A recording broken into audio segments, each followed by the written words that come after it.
Central air or ductless mini splits. The choice seems complicated, but one core difference changes everything. What if your AC wastes up to 30% of its energy in your ducts before the cool air even reaches you? It does. But a different technology avoids this massive energy waste by delivering cooling directly where it's needed. This targeted zoning of your comfort can slash cooling bills by another 30 to 40% by not cooling empty rooms. We'll break down the real costs, hidden benefits, and final trade-offs to find which system is best for your home and wallet. First, the basics. Central air, one outdoor unit, one indoor unit, and a hidden network of ducts throughout the house. Ductless mini splits. One outdoor unit connected to multiple visible indoor heads that handle air in specific rooms. An AC's efficiency is its SEER rating, higher is better. Central air typically lands between 15 to 18 SEER. Mini splits start higher, often at 20 SEER, with top models reaching over 30, a significant jump in efficiency. Installing central air can be a major project if ducts aren't present. Mini splits need just a small 3-inch hole per unit. With central air, one thermostat controls the entire house. Mini splits give each room its own control for personal comfort. So mini splits often have higher efficiency and better control. But why is the performance gap so massive? The answer lies in two concepts: how the energy is delivered, and the technology that powers the system itself. Let's revisit that 30% energy loss. Ducts often run through hot attics, warming the cool air before it gets to you. Common leaks in those ducts also bleed expensive cool air directly into your walls, where it does nothing for you. Mini splits are a direct delivery system. The cool air is made inside the room you want it. There is no long, inefficient trip. The second reason is inverter technology.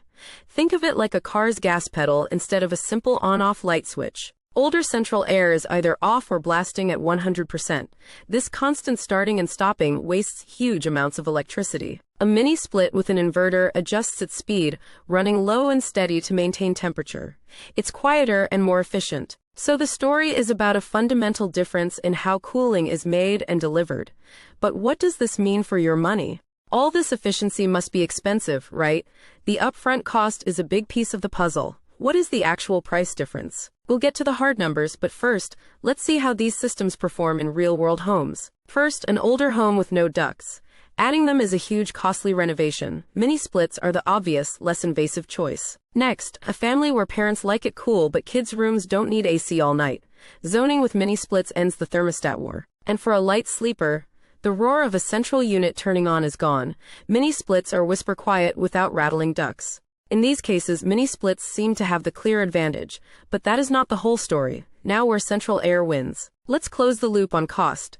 A whole home, multi-zone mini split system can have a higher initial price tag. However, if your home needs new ductwork installed, a central air system can actually be thousands of dollars more expensive. And for very large homes, over 2,000 square feet, a whole home mini split system can be substantially pricier than central air. Aesthetics are another win for central air.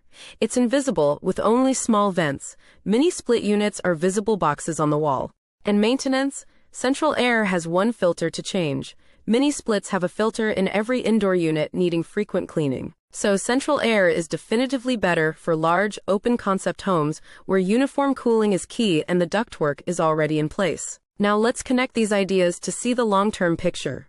Remember those leaky ducts that waste energy? Over time, those same ducts can collect dust, bacteria, and mold, which is then blown into your air. Mini splits avoid this. And recall the smooth, variable speed motor? Less harsh on off cycles reduces wear, so mini splits often last 15 to 20 years. The biggest long-term value is that most mini splits are also high-efficiency heat pumps, providing both cooling and heating. This single system can replace your furnace in moderate climates, turning a cooling investment into a year-round energy solution. So the final choice isn't just about initial price. It's about energy savings, lifespan, and its potential as an all-in-one system. The verdict: there is no single best system, only the best for your house. Choose central for large open homes with good ducts. Choose mini splits for zoned comfort, peak efficiency, older homes, or if you want heating and cooling from one unit. But no matter your choice, its performance depends on your home's insulation. A well-insulated house makes any system better. The global trend is clear. The market for mini splits is growing fast, which means more options and better tech in the future. You now get the core trade-offs. Whole home uniformity versus zoned efficiency, upfront cost versus long-term savings. Your next step isn't to pick a system, but to understand your home. Get a professional HVAC assessment to see what truly fits.